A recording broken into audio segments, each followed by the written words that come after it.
Well, happy Halloween, everybody. This year, I'm bringing a new short horror film to the channel. Now, before I get into the behind the scenes, I know what you're thinking.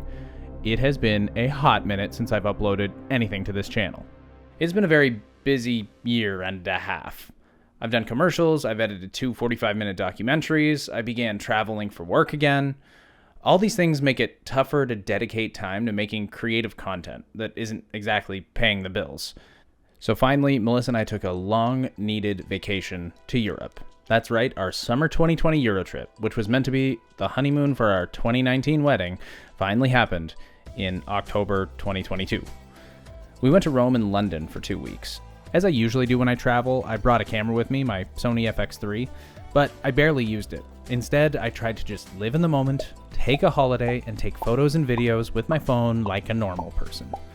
Also, in London, we found a pub called The World's End, and being a huge fan of Edgar Wright's films, we had to stop there for a pint. We are going to do the Golden Mile, and this time we are going to see it through to the bitter end, or lager end. But before going to London and getting a pint at The World's End, we spent a week in Rome. And on our final night, once we'd cleaned up our Airbnb and packed up all our stuff, we decided to shoot a horror film in 2 hours before going out for dinner and drinks.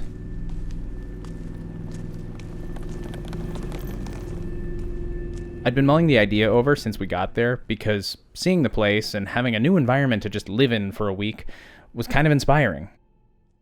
Since I'd flown across the ocean, I brought very little gear with me. I had my Sony FX3 with a cage and handle, a switch pod with a Joby GorillaPod head, and 2 lenses, both of them Tamron f2.8 zooms, a 17 to 28mm and a 28 to 75mm. That's it. So I had no lighting equipment, no proper tripod, just a camera and 2 lenses. And I really only used 1 lens, but I'll get to that in a bit. So while I'd like to say I made this horror film black and white for some artistic, deep, creative reason, that'd be a lie. It's black and white because I had no way of lighting anything, and I thought this would be the easiest way to hide inconsistencies and white balance issues. Action.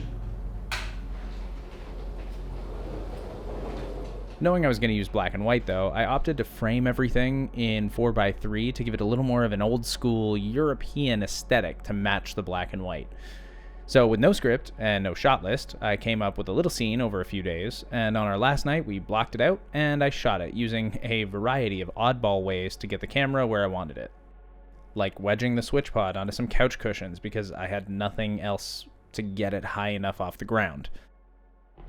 This could go on shitty rigs. The idea came from a combination of the layout of the Airbnb with that loft-style bed above the closet, and because I had just gone to see Zach Cregger's horror film Barbarian the day we left for Europe, which was also set in an Airbnb. Now I'm going to go on a tangent here. If you haven't seen it yet, I advise you go see Barbarian right now. It is fantastic. I am not going to spoil anything. Please don't watch a trailer. Don't do any research. Just go see it if you like horror films. If you live in Canada, I think it'll be on Disney Plus by the time this video comes out. You'd be good to remember that. As a big fan of Whitest Kids You Know, it's super cool to see Zach branching out into a new genre. Zach Cregger. Yeah. What do you got there? This is a gallon of PCP. Wow! It's kind of like Jordan Peele going from sketch comedy with Key and Peele to making some incredible contemporary horror films. Horror and comedy go hand in hand, and I could talk about that for hours, but I'll save that for another time.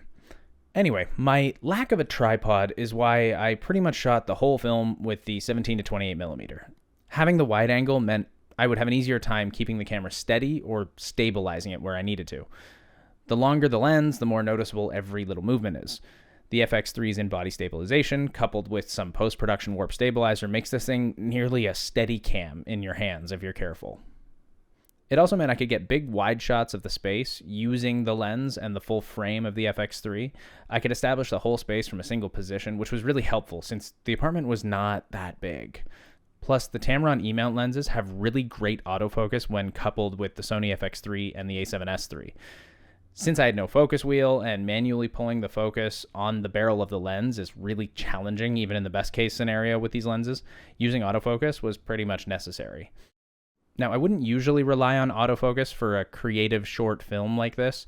Sometimes you want to actually pull focus away from a subject or a face for creative purposes, But since this was basically a little run and gun shoot with no actual resources and very little time to make it, it came in handy.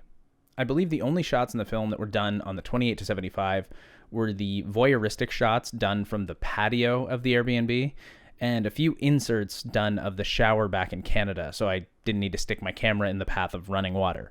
I did 1 or 2 takes with the 17-28 from the patio, but it felt a little too wide and distant. It made it a little harder to see what Melissa was doing, so I opted for the tighter lens. Apart from the wide masters, which we did multiple takes of to try to figure out the best timing and blocking for the scene, we really only ran 1 or 2 takes of every other angle. It was to give myself less options in post-production, and again, try to minimize how much time we spent shooting, since technically we were on vacation. As a result, the film has essentially no visual effects shots. The only one is here, where I did a little split screen element and rotoscoping, so I could have Melissa walk through the sliding door to the bathroom while the patio door opened behind her, since I needed her to do both of those actions. And 3, 2, 1. Cool. Our last couple of shots were the back half of the film, with Melissa climbing up into the loft. If you watch other videos on this channel, you might know that when I made my most recent horror film, Flicker, I initially tried to do a completely different film that was entirely in darkness, using only a flashlight as a main lighting source.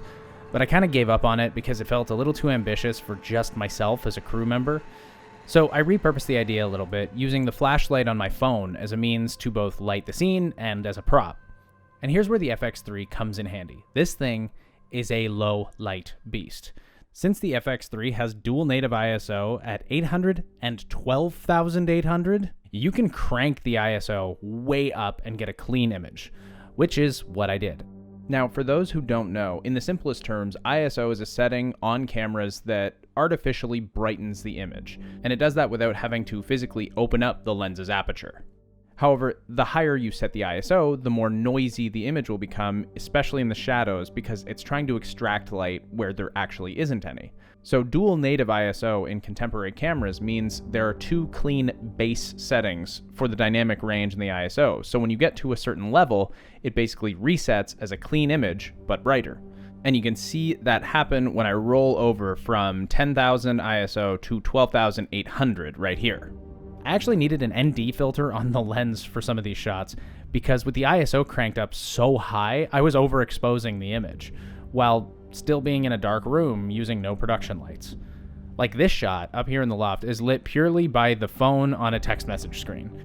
It's just insane what you can do with the light sensitivities of this camera.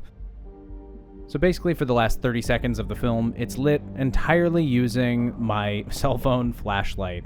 And it does a great job of illuminating the space, but also giving it that creepy single light source look, so the rest of the room feels really dark and imposing as she navigates her way to the closet.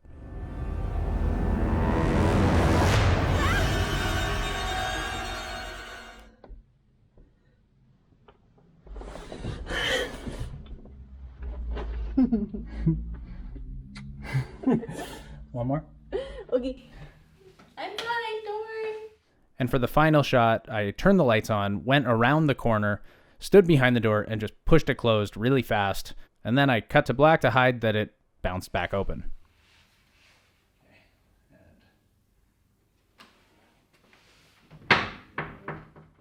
Then once we wrapped everything inside, we went outside onto the street to do the few opening shots, which was just outside the Vatican City walls. However, the Airbnb didn't have a combo lock to open the door. This very sweet Italian owner met us outside and gave us a key, but I knew our Airbnb in London was going to have a combo lock. So once we got there, we popped outside and grabbed a quick shot of that. I felt having a keypad shot coupled with the I just checked in on the phone would really ensure people knew this was a rental or an Airbnb as opposed to her just coming home. Then once we got home from the holiday, I started cutting everything together. I colored it black and white, added some film grain and some additional contrast to amplify that feeling of darkness and mystery in the Airbnb. I shot the inserts of the shower back home in Toronto because the bathroom at our Airbnb was very tight and it wasn't really optimal for what I wanted these shots to look like, so it was just easier to pick those up in 2 minutes once we got home. So technically, all the production of this film took a collective 2 hours or so, but over the span of 2 weeks in 3 different countries on 2 different continents. Now again, due to our limited equipment, all I had on site was a Rode mic on the camera, and it didn't sound very good. So every sound in the film was done in post-production.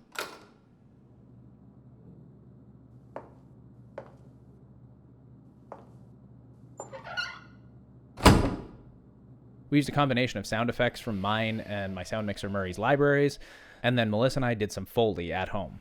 Okay, this is Falling into Bed.